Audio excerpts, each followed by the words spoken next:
From storytelling to story living, pushing the boundaries of immersive experience. I'm Tonya Hall, and joining me is Vicki Dobbs Beck, executive in charge, ILM's xLAB at Lucasfilm. Welcome, Vicki. Thanks, Tonya. I'm so glad to be here. Well, thank you for joining us. So, what does the xLAB do as a part of industrial light and magic? So we actually established ILM xLAB in 2015, and we're really Lucasfilm's immersive entertainment studio. We formed ILM xLAB because we saw these emerging technologies like virtual reality and augmented reality as new storytelling platforms. And so the unique opportunity, especially with Star Wars, was to be able to use these platforms to allow people to really step inside our stories for the first time. Why is storytelling important today, and why is immersive storytelling so unique? Well, storytelling, I think, is important because stories are a part of who we are as human beings. And obviously, Lucasfilm has a long history of powerful storytelling. So when there was a new platform for storytelling, it felt like we should be there. What's unique about immersive storytelling, and in this regard, I'm speaking specifically about VR storytelling, is that it literally allows us to transport you into another world. And in this case, we often transport you into Star Wars. And I think VR has a couple of really significant strengths. One is that power of being there, right? You're in a place, you're surrounded by that place, you're a part of that place. The second is the power of connection, which is actually being able to establish meaningful connections and interactions with characters. So both of those things are incredibly powerful. And what we have learned is that the experience of being in VR can be so visceral that it actually creates memories of a place as if you had actually been there. And that is a really interesting opportunity.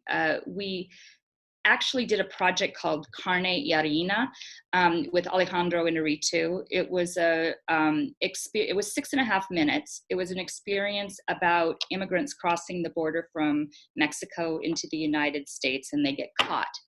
And what's interesting about that experience is when I even talk about it now, I mean, it's been several years since we did it, I can feel that in my body. Like I remember it so vividly. It's not like watching a movie or seeing something on a screen. You say that creativity leads and technology enables, but you've also seen technology inspire as well, as even with the story that you mentioned. So what are some of the innovation experiments that have helped push the boundaries of storytelling? Well, we actually started. We try to continue to do innovation experiments throughout our. Hopefully we'll continue to do that because I think that's how we really sustain innovation. We learn how to push the state of the art. One of our first experiments was actually something called Trials on Tatooine. And it was a VR experience. And the first test we did there was just having the Millennium Falcon come over you and land.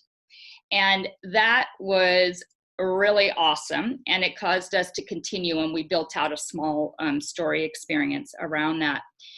Most recently, we have launched Vader Immortal Episode 1. It's the first episode in a 3-episode VR story series that is by far our most ambitious project to date. So we had Trials on Tatooine, which was this, sort of small starter experience. And now we have something that is 3 episodes, and they're interactive narratives, and each of the experiences will be like 45 to 60 minutes of interactive narrative. So really significant storytelling.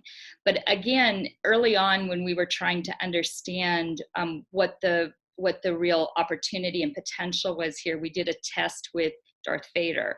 And we had Darth Vader just the door opens, Darth Vader walks to you, looks you in the eye, and he delivers some dialogue. And in our initial test, people were so overwhelmed by standing in front of Darth Vader and having him, directly engage with them, that nobody heard the dialogue. And that is actually something that we have actually learned over time with VR is, again, there's so much to absorb that pacing becomes something quite significant in a VR experience. You have to pace it properly. How do you approach the differences between telling stories in virtual reality and mixed reality? Well, we had I think Vader Immortal is pretty interesting because we experimented. We initially went down a path where you would be sort of an observer. You would be watching the story unfold around you. And what we ultimately concluded is this should actually be your story. Even though you have a really powerful character that you're acting off of in Darth Vader, this should be your story. So that actually is fundamentally different than traditional storytelling. And so we wanted to make sure that, because it was also an interactive narrative, so not only are you, in this world, but you're having to do things that propel the story forward. We wanted to make sure that those things that you did were meaningful, and made sense, that they were propelling the story forward. So as an example, you do use a lightsaber, and you use the lightsaber both to defend yourself and as a tool, and that helps you work your way through the narrative. Where are we going with Storyliving? What might we expect to see maybe in the next few short years? For us, we're really interested in connected storytelling and designing experiences that are optimized for any given platform. So an early step in that regard is we did Star Wars Secrets of the Empire, which is a void experience. That's a location-based hyper-reality experience where there is a physical match to what you're seeing in the virtual world. So for example, if you reach out and you touch, you see a wall in the digital world, you reach out and touch it, there actually is a wall. So that one-to-one mapping causes your brain to completely buy into this reality. And then secondly, it's further enhanced by things like, rumbling platforms, heat, cold, smells, etc. So the combination of all that, that's why they call it hyper reality. So Star Wars Secrets of the Empire narratively set up Vader Immortal, the VR story series.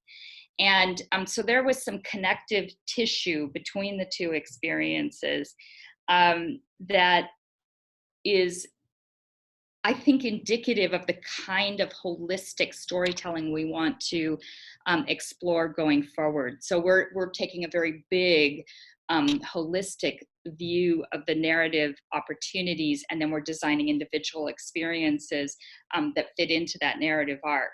So any one experience would be satisfying on its own, but taken together, the whole is truly greater than the sum of the parts. How have experiences in Secrets of the Empire, for example, changed handicapped people's lives? We have had a number of people go through Secrets of the Empire with various kinds of disabilities.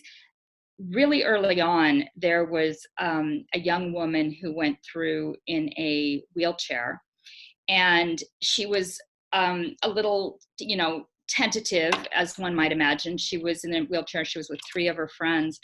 And when she came out, she was very teary-eyed. And so the staff was very concerned that, maybe something had gone wrong, etc. And she said, "No, you don't understand.